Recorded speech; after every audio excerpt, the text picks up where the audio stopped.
আমাদের ওই মালাই চা খাওয়াইছে, হ্যাঁ 10 টাকা করে খাওয়াইছে। এই গ্রামের মধ্যেই চা হইলো 15 টাকা। মানে কি গ্রামের অর্থনীতি কি চাঙ্গা হচ্ছে স্যার? দাম এত বেশি নাকি যোগান চাহিদা কম? দেখ আমরা আজকে এই বন্ধের দিন নলছাটা গ্রামে আসছি, একদম ডেমরার খুব কাছাকাছি। জায়গাটা অনেক সুন্দর, ছায়াঘেরা। তো এখানে আমরা 15 টাকা চা খাইলাম। স্যার এটা কি মনোপুত হয়েছে স্যার? 15 টাকা চা এটা না, 15 টাকার চা এটা না। যাই হোক, বোঝা যাচ্ছে যে গ্রামে এখন অর্থনীতি অনেক চাঙ্গা, জিনিসপত্রের দাম বেশি। হ্যাঁ, আগে গরু ছাগল মানুষ মানে পালতো, এখন সেটা পাওয়া যাচ্ছে না, পালে না, যার ফলে দাম অনেক বেশি। না, গ্রামটা ছায়াঘেরা সুন্দর, আলহামদুলিল্লাহ।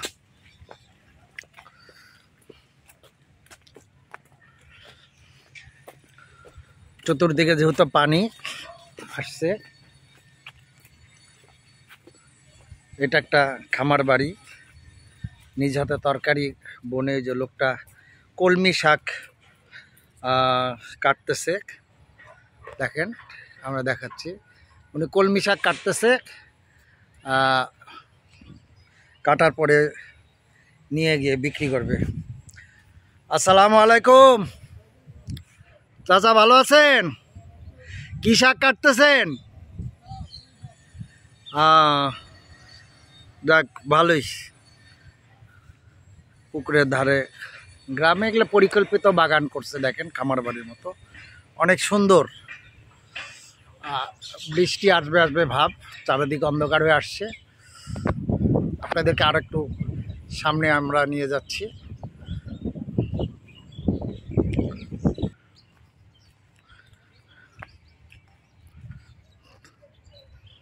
গ্রামগুলো আসলে অনেক সুন্দর, এখনো ছায়াঘেরা। গ্রামে এখনো শহরের ভাব স্পর্শ করে নাই। আমরা এখন সামনে কিন্তু নদীর ধারে যাব।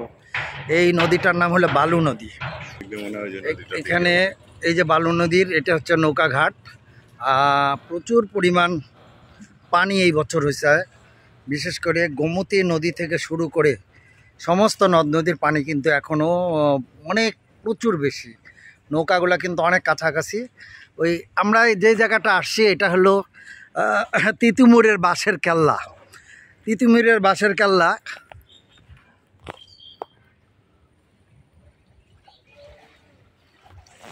তো অনেক বড় একটা বাঁধ। তো আজকে নৌকার মধ্যে আমরা যাব, দেখি। এই ঘাট থেকে মূলত কায়েতপাড়া যায়। কায়েতপাড়ার ভাড়া হলো এখানে জনপ্রতি 20 টাকা। এখানে কায়েতপাড়া হলো ওইদিকে। আচ্ছা, এইটা হচ্ছে এই যে বালু নদী। এই যে নড়াই নদীটা আছে, এটা হলো বালু নদীর একটা অংশ, ওই আসছে। তো যাক, এই যে বাঁশের কেল্লাটা দেখেন, এই যে বাঁশের কেল্লা, অনেক উঁচা বাঁশের কেল্লা। যত টাকার বাঁশ লাগছে যদি চিন্তা করা যায়, অত টাকা দিয়ে ব্রিজটা হওয়া যাইতো। আচ্ছা, এই আমরা আগে যে পড়ছিলাম ছোট সময়, তিতুমিরের বাঁশের কেল্লা। তো আসলে তিতুমিরের বাঁশের কেল্লা মতোই এই ব্রিজটাকে মনে হচ্ছে। প্রচুর বাঁশ দিয়ে অনেক উঁচা করে এই নড়াই নদীতে, বালু নদীরই একটা শাখা। তো আমরা এখান থেকে চলে যাব কয়েতপাড়া। আপনারা আমাদের সঙ্গে থাকুন, দেখুন। যাই হোক, আমাদের গন্তব্য এখন কয়েতপাড়া নৌকায়। বিসমিল্লাহির রহমানির রহিম। কিন্তু আমাদের এই জায়গায় নামাই দিত। বিসমিল্লাহির রহমানির রহিম। আমাদের নৌকার পাইলট, সে গল্প এবং কাব্যের উপন্যাসের যে জহর আলী, আমরা তাকে পেয়েছি। তার নাম হলো এই নৌকার মাঝি ভাই। ওনার গাইড বা ওনার তত্ত্বাবধানে আমরা কিন্তু এখন একটু যাচ্ছি, বিশেষ করে কয়েতপাড়া নদী ভ্রমণ করতে। আপনারা আমাদের সঙ্গে থাকুন। যাক, বাংলাদেশের নদীমাতৃক এলাকাগুলোতে যেভাবে মানে বিচিত্র সামাজিক পরিবেশ, এখন কিন্তু সে আগের মতো নাই। দেখেন অনেক বিল্ডিং উঠে যাচ্ছে আস্তে আস্তে। এখানে দেখেন নদীর ধারে কিন্তু অনেক বিল্ডিং উঠতেছে। আগে কিন্তু আমরা এটা দেখি নাই, কিন্তু মানুষ যত বাড়তেছে, মানুষ বাড়ার ফলে কিন্তু এখন কিন্তু নদীগুলো কিন্তু আস্তে আস্তে সংকীর্ণ হয়ে যাচ্ছে। অনেকে নদীর সাইডে ভরাট করে কিন্তু বাড়িঘর বানাইছে, যার ফলে কিন্তু দেখা গেছে নদীর যে পানির গতিপথটা এটা কিন্তু আস্তে আস্তে সংকুচিত হয়ে যাচ্ছে। আর এই সংকুচিত হওয়ার কারণেই এই যে বন্যা আমাদের লোকালয়ে কিন্তু হানা দিচ্ছে, পানিটা ওভারফ্লো হয়ে একদম রাস্তা দিয়ে সব জায়গায় কিন্তু এখন শহরেও চলে যাচ্ছে। এই শহরের যে পানিগুলো কিন্তু এখানে নেমে কিন্তু আমাদের বন্যা প্রতিরোধ করে, কিন্তু এখন হয়ে গেছে উল্টা। এখন পানি ফ্লো হয়ে গেলে এই পানিটা কিন্তু শহরের ভিতর ঢুকে, নামতে অনেক কষ্ট হয়। যাই হোক, আমরা এখন কয়েতপাড়ার দিকে যাচ্ছি। নৌকা নড়াই নদী বালু নদীর সাথে একদম সংযোগ। সামনে আকাশ কালা হয়ে আসছে।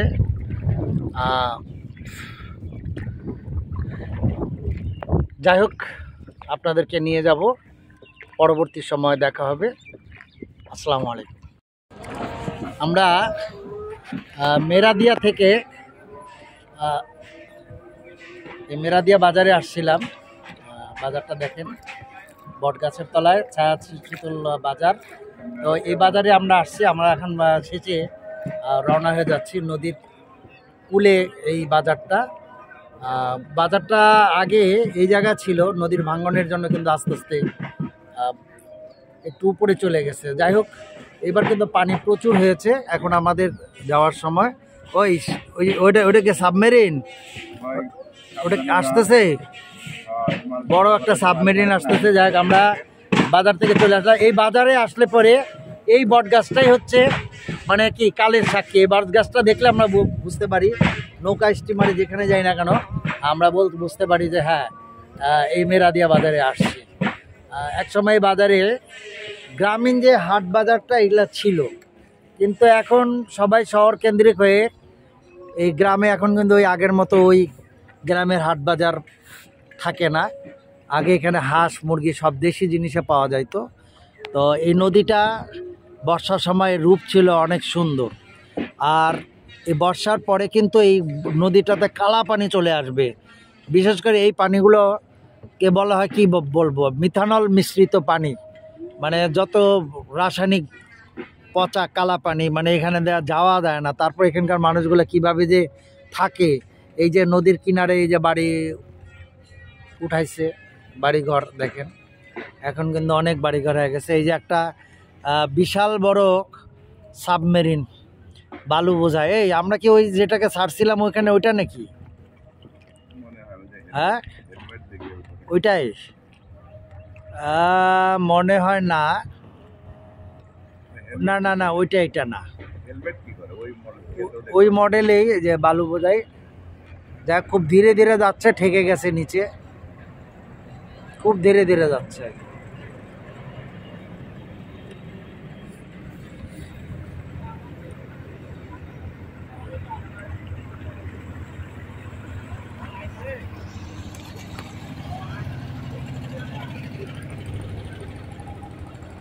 আকাশ মেঘলা, হ্যাঁ, নদীতে ঢেউ উঠতেছে যথেষ্ট পরিমাণে।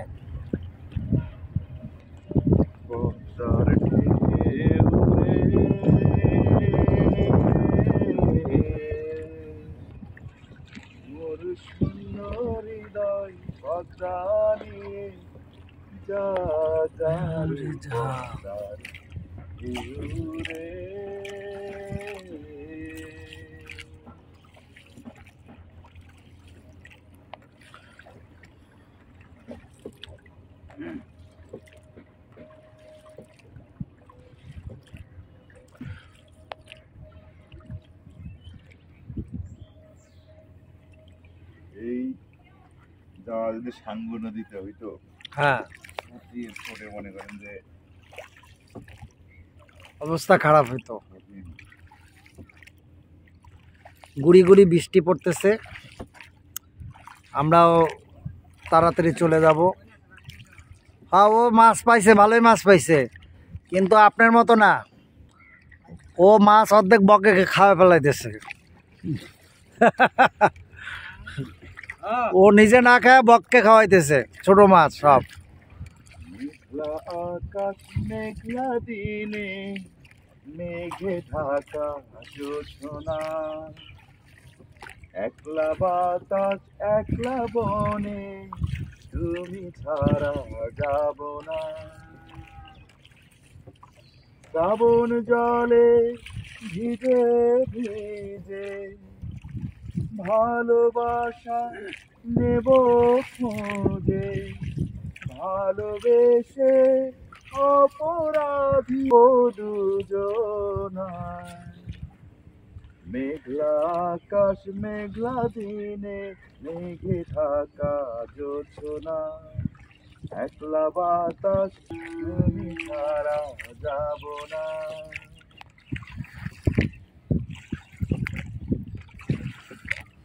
গুড়ি গুড়ি সাদা বৃষ্টি অধর ছুঁয়ে যায়, মন তোমাকে চায়। তুমি মেঘা আমি বৃষ্টি সুদূর নীলিমায়, শ্রাবণ জলে ভিজে ভিজে ভালোবাসা নেব খোঁজে, ভালোবেসে অপরাধী হব দুজনায়।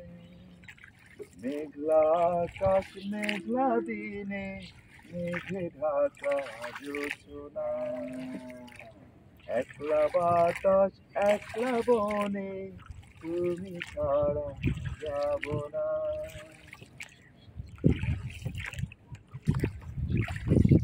জড়ায়ে নগ্ন পায় নিঝুম মৌনতায়,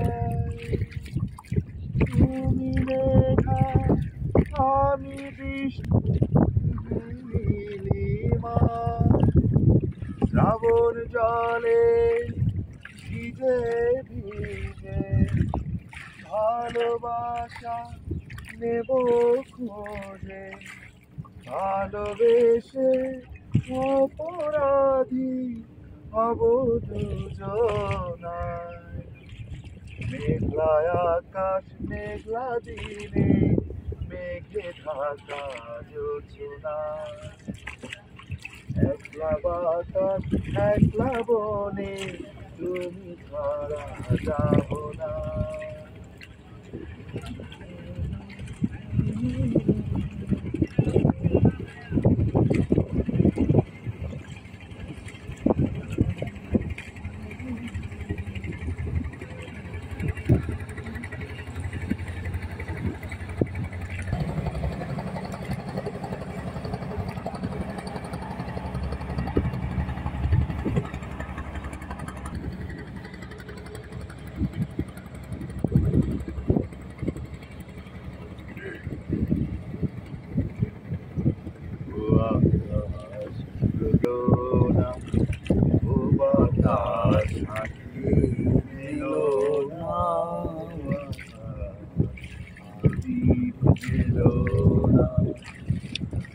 আমার প্রিয়া লজ্জা পেতে পারে,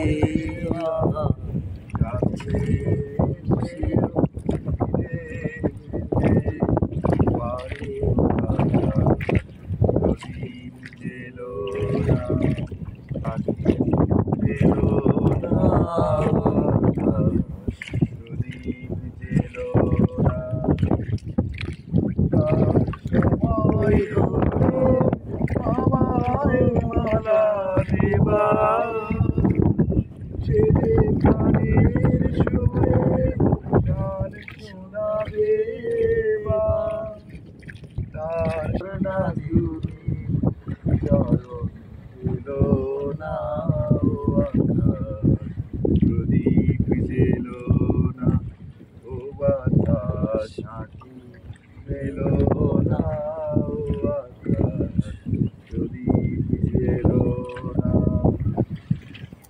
ও পলা ফিরে যেও না ও সখী তুমি যেও না লাজুক লতা হয়তো গোলাজ পাবে তার মুখের ছায়া মুখে রয়ে যাবে তার অনেক ভীরু স্বপ্ন জাগে আশায় সাহায্য মাঝে ঘুরে যায় আকাশ।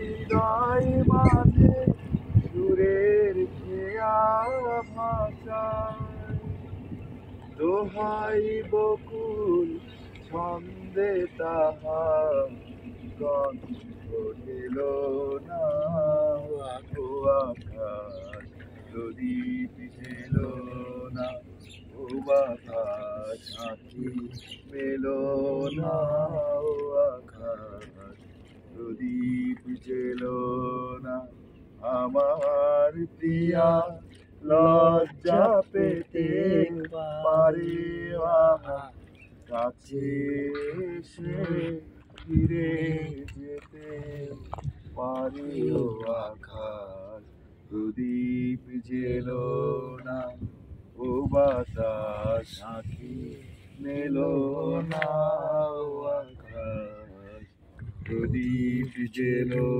না। আমাদের নৌকা ভ্রমণ এখানে শেষ হলো। আমরা সেই আগের গন্তব্যে আসছি। এলাকাটা হচ্ছে ড্যামরা। আর এই নদীটার নাম হচ্ছে একটা খাল, যদিও নড়াই নদী এটাকে বলা হয়। এটা বালু নদীর সাথে সংযোগ। আর বালু নদী এবং নড়াই এই দুই নদী মিলে কিন্তু আমাদের শীতলক্ষ্যার সাথে মিলে গেছে। হ্যাঁ, তো এই এলাকাটা বর্ষা মৌসুমে কিন্তু এখনও অনেক সুন্দর দেখা যায়। আপনারা পানি বাড়লে পরে বর্ষার মৌসুমে পানিও অনেক স্বচ্ছ সুন্দর থাকে। আপনারা যে কেউ এসে ছুটির দিনটা উপভোগ করতে পারেন, ভ্রমণ করতে আসতে পারেন। আপনারা এই জায়গায় আসলে পরে আপনাদের মন আশা করি অনেক ভালো লাগবে। এই হচ্ছে নড়াই নদীর ব্রিজ। তো আজকে আমাদের ভ্রমণ এখানে শেষ। আমাদের সঙ্গে ছিলেন আমাদের রকুনুজ্জামান স্যার আর আমি রাজকুমার স্যার। আসসালামু আলাইকুম।